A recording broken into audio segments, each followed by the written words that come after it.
Boker Tov à toutes et à tous. Je veux parler aujourd'hui de Matan Torah. Matan Torah, Akadosh Baruch Hu, pour la première fois depuis qu'il a créé le monde, il n'a pas parlé seulement avec un prophète pour qu'il dévoile la volonté divine à l'Assemblée d'Israël.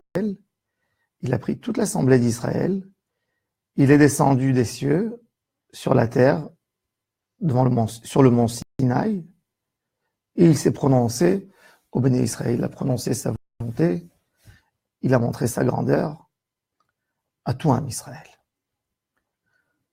Une fois ça a existé dans le monde, plus jamais. On aura cette révélation divine, ce dévoilement comme Matan Torah, uniquement à la fin des temps, quand Mashiach va se dévoiler, Am Israël va revenir en Eretz Israël, il va y avoir, après le niveau de Olam Haba, là on aura, nous tous, le même niveau à peu près, on va re-arriver, comme Matan Torah, voir Dieu, comprendre sa volonté de la même manière que nous l'avons vu devant le mont Sinaï.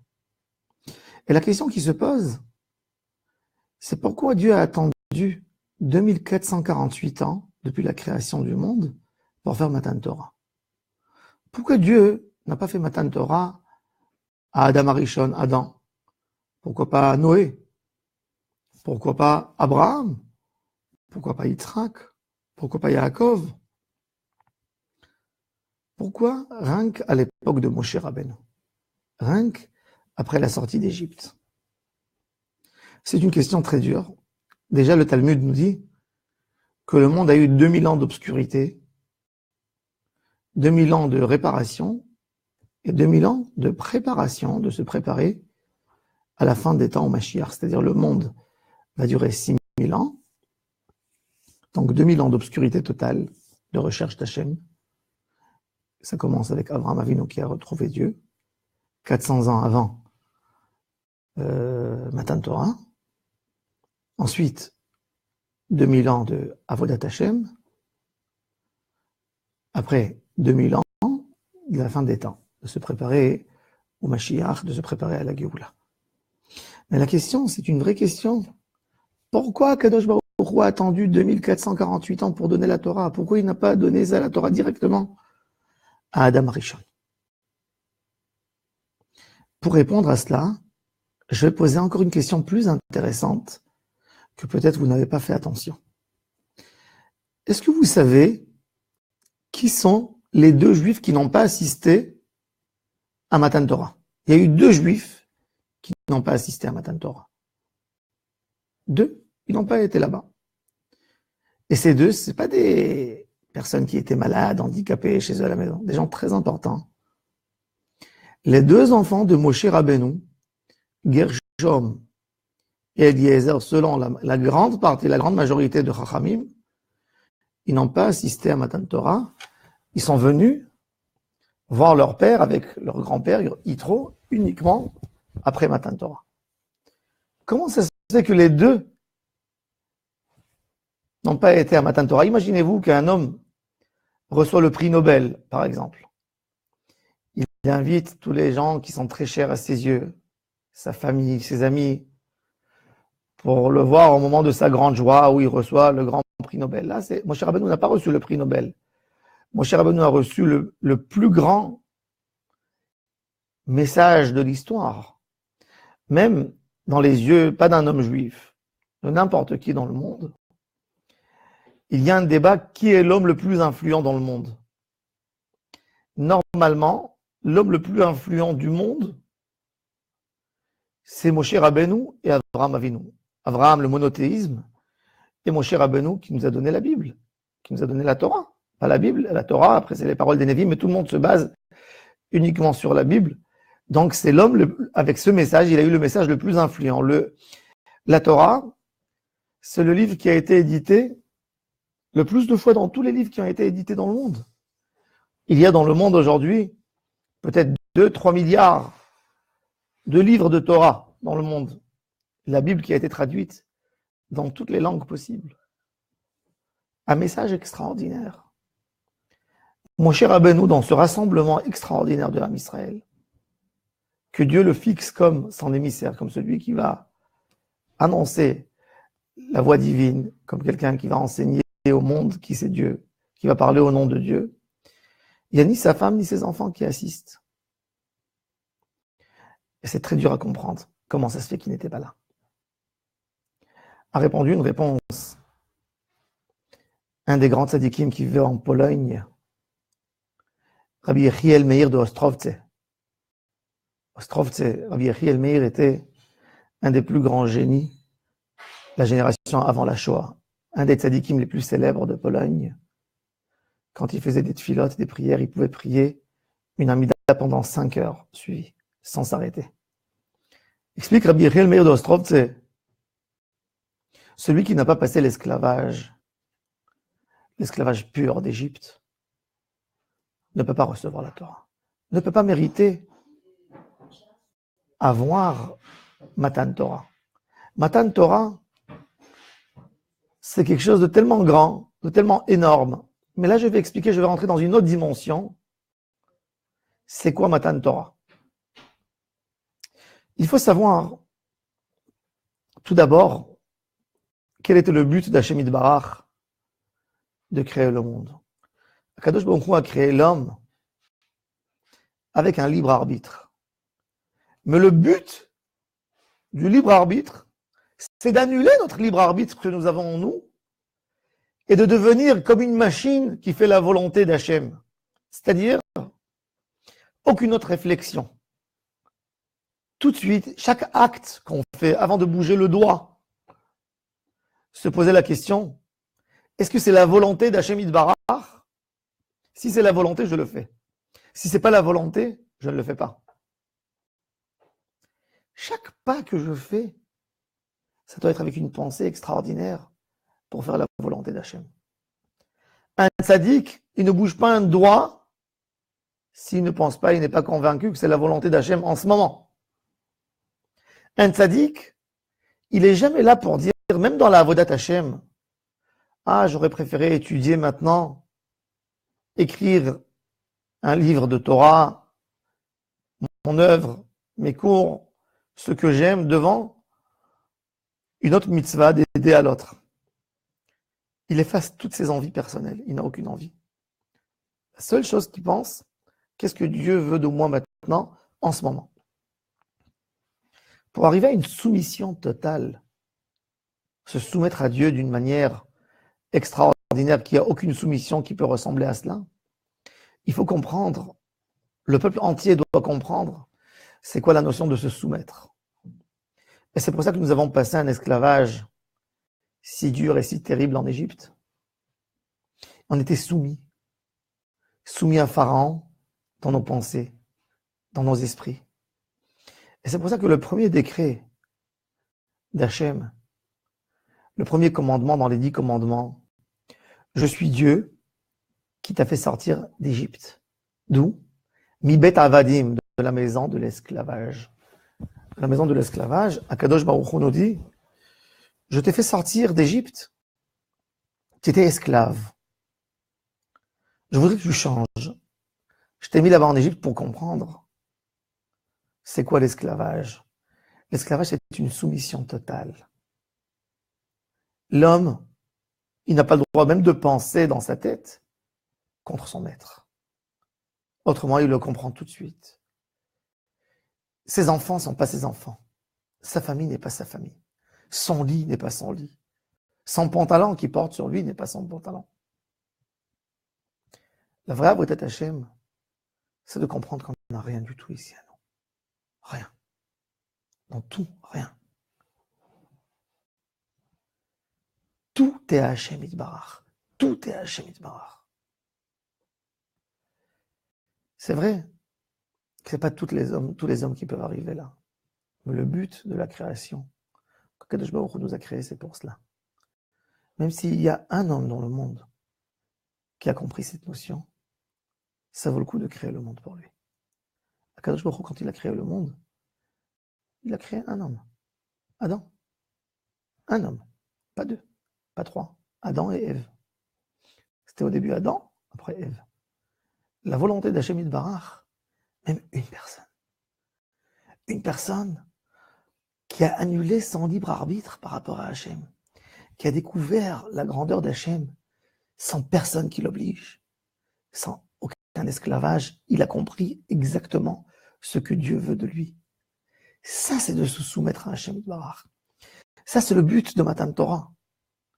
On ne pouvait pas recevoir la Torah sans cet esclavage, sans comprendre cette notion d'annuler toutes nos envies pour Hachem.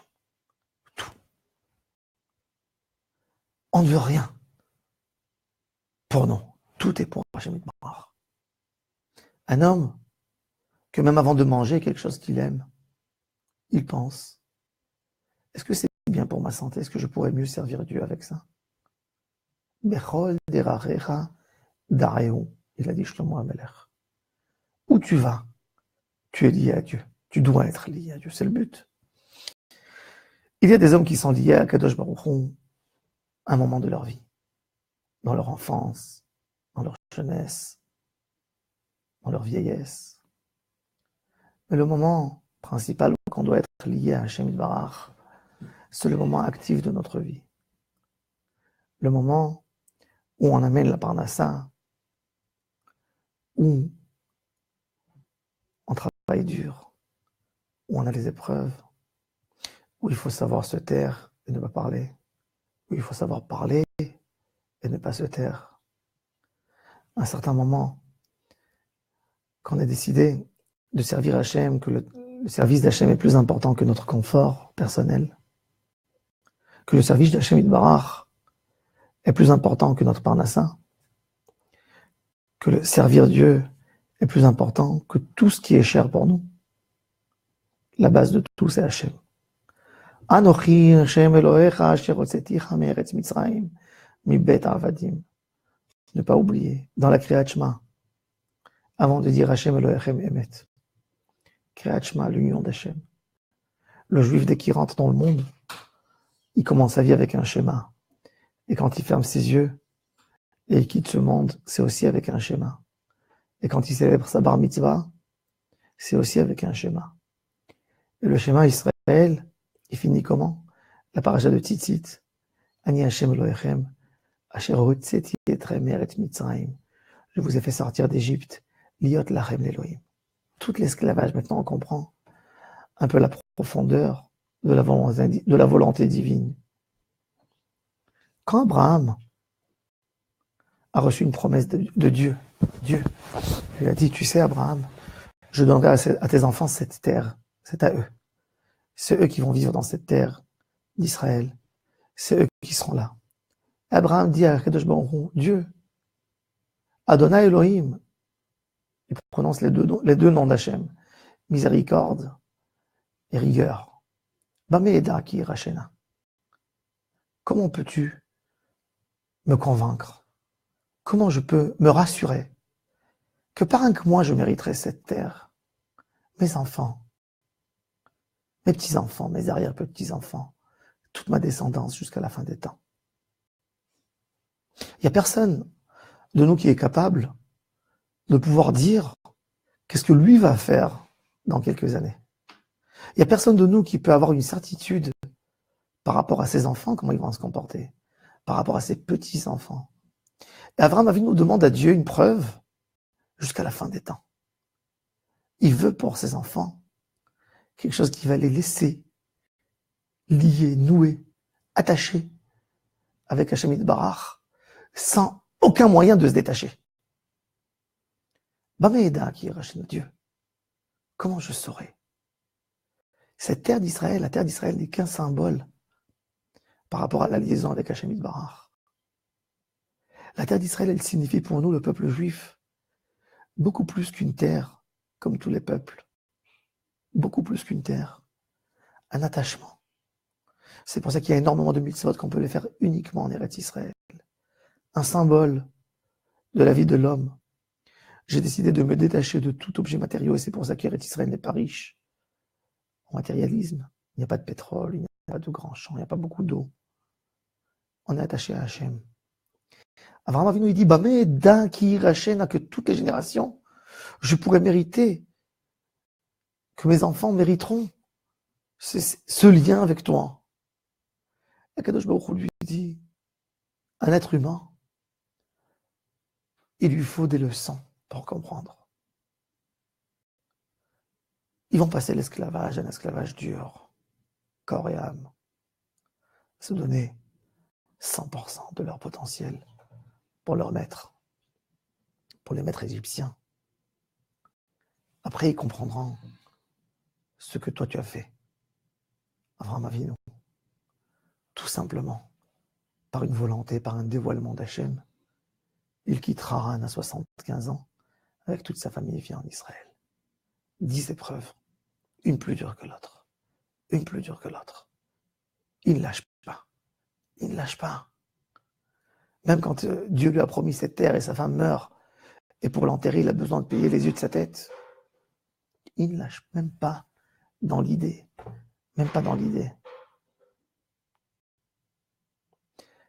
Il dit à Hachem, je veux savoir, promets-moi. Avraham Avinu ne cherche pas des cadeaux matériels. Ça ne lui dit rien si Dieu lui dit, tu vas gagner au loto. Qu'est-ce qu'il a besoin de ça? La première chose qu'il veut, c'est que ses enfants soient des Ovdei Hachem. Que ses petits-enfants, ses arrière-petits-enfants, tout le monde serve Dieu. Le cadeau que tu peux donner à un tzaddik, c'est pas de lui promettre une belle maison. C'est pas de lui offrir une voiture. C'est pas de lui donner quoi que ce soit. Ce que tu veux promettre, tu veux donner un cadeau à un tzaddik, promets-lui que toute sa descendance seront des serviteurs d'Hachem. Et des serviteurs avec toute la chaleur de la Avodat Hachem. C'est ce qu'il désire. C'est la seule chose qu'il demande. Et c'est ce qu'Avraham Avinu a demandé à Dieu. Et Dieu lui dit, tes enfants seront en galoute très dur. Mais là, ils comprendront, ça veut dire quoi? Se soumettre. Avraham Avinu l'accepte. C'est dur. Il sait que c'est pas tout le monde qui va tenir. C'est pas tout le monde qui va résister. Mais ceux qui vont résister, il va sortir d'eux. Des gens qui servent Hachem. Des gens qui se donnent complètement pour Hachem Yitbarach. De Ovdei Hachem. Ça, c'est le but de tout. Ça, c'est le tachlit de la Avodat Hachem. Et c'est pour ça que la Aseret Dibrot commence par Anochi, Asher Hotzeticha Me'eretz Mitzrayim. C'est pour ça que Kadosh Baruch Hu a attendu tellement de temps. 2448 ans. 2448 ans pour nous donner ce message dans le monde. 2448 ans pour sortir de l'obscurité totale où le monde était. Kadosh Baruch Hu a créé Adam, lui a donné un libre arbitre. Pour qu'il annule son libre arbitre, qu'est-ce qu'il a voulu faire? Il s'est enfoncé dans la faute. Comme explique Maïmonide dans le Guide des Égarés, il dit qu'avant la faute de Adam et Ève, la seule réflexion que l'homme avait, c'était dans tout, est-ce que c'est vrai ou c'est faux? Est-ce que c'est la volonté de Dieu ou c'est pas la volonté? Après la faute, le Yetzer Hara est rentré, s'est incrusté dans nos corps. Maintenant, c'est plus qu'est-ce que Dieu veut. Est-ce que c'est bon ou c'est pas bon? L'homme réagit que comme ça, c'est bon ou c'est pas bon? Ça me tente ou ça me tente pas? Hachem, il le laisse de côté. 2448 ans.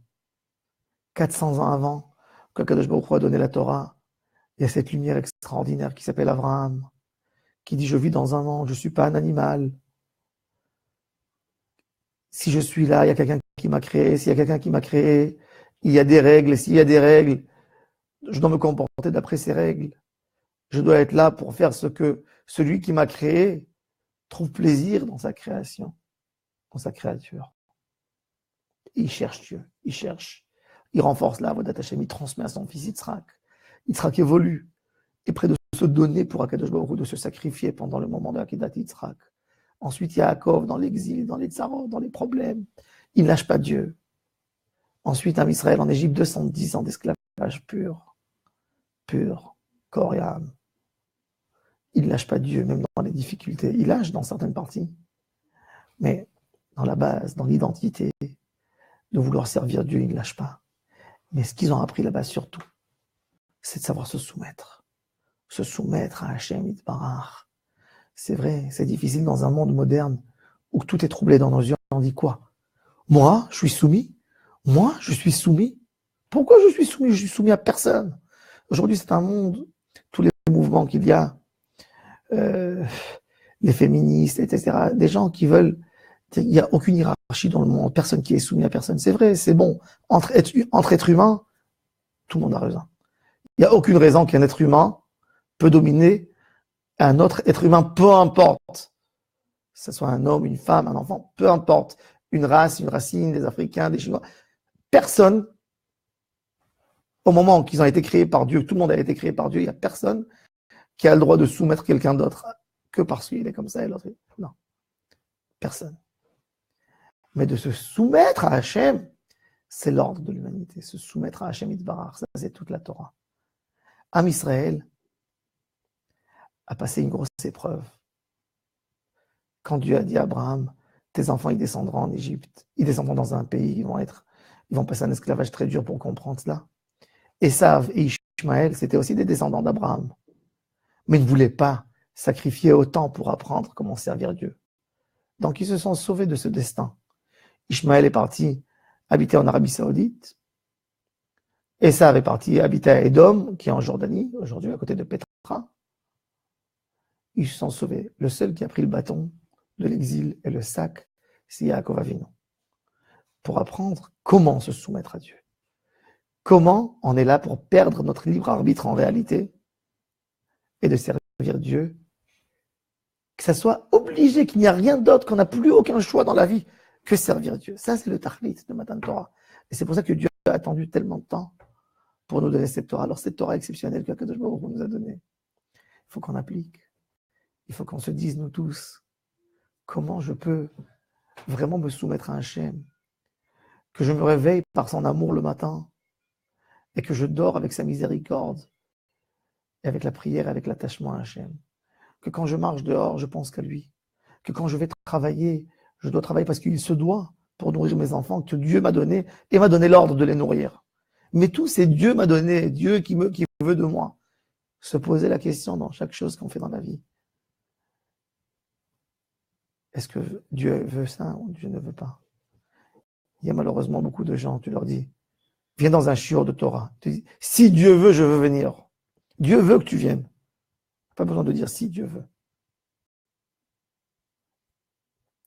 Il y a des gens qui disent si Dieu veut sur des choses qu'il ne faut pas faire. Dieu ne le veut pas, tu sais depuis le début qu'il ne le veut pas. Tu n'as pas besoin de dire si Dieu veut. Quand on dit si Dieu veut, je veux faire la volonté d'Hachem. Avec plaisir. Je me soumets à Hachem Yitbarach. Hachem Yebezrenu. Bezrat Hachem, qu'on comprend cette base. Cette base, c'est une vie entière à la comprendre. Et à l'assumer, qu'elle rentre en nous, qu'on devienne des Avdei Hachem. Hachem Yizakeh Otanu al Dvar Kevod Shemo, qu'on soit vraiment des Avdei Hachem. Le plus grand titre du monde qu'on peut donner à un tzaddik, c'est pas le Gaon, c'est pas le tzaddik. C'est ce que Dieu a dit sur Abraham, a dit sur Moshe Rabbeinu. Vayamot Sham Moshe Eved Adonai. Eved, l'esclave, le serviteur de Dieu. Le serviteur de Dieu, vous savez c'est quoi serviteur de Dieu? C'est qu'il n'avait pas aucune volonté sauf la volonté de Dieu. Satisfaire son maître. Je vous souhaite à tous et à toutes une excellente journée.